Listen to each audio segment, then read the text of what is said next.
Here's another important video from the Personal Defense Network.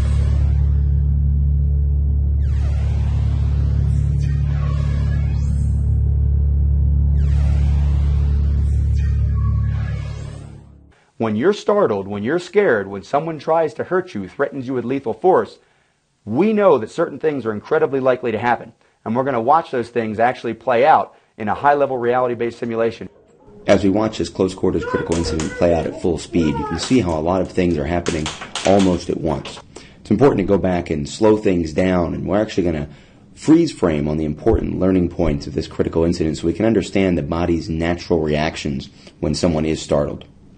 Even though this highly trained student who has a background in military special operations comes into this simulation knowing that they are going to, or at least very likely to, be the victim of a simulated close quarters ambush, one of the first things we see is a lowering of the center of gravity.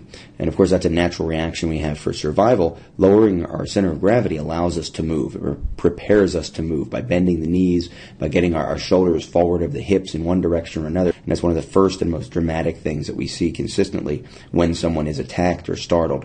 Is a dramatic lowering of the center of gravity. In this example, in fact, that lowering of the center of gravity is then combined with lateral movement to put this person into a full crouch.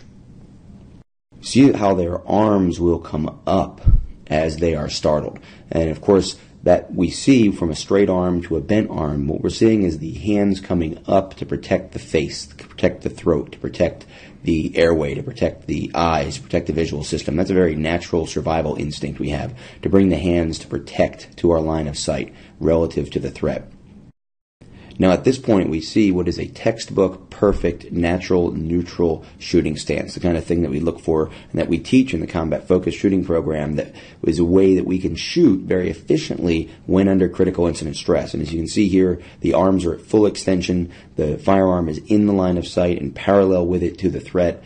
The shoulders are in front of the hips relative to the threat to get the weight behind the gun and also to remain in a more athletic position, and the knees are bent slightly to be able to facilitate any movement that we might need to do and to work with that body's natural reaction of lowering our center of gravity.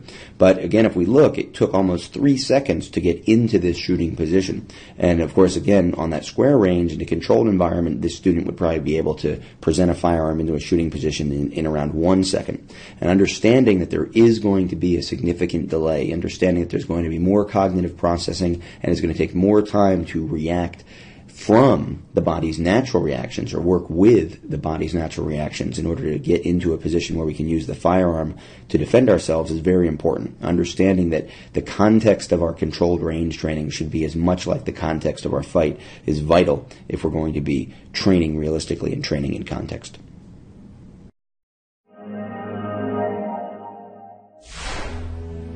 Check out more videos just like this one at the Personal Defense Network.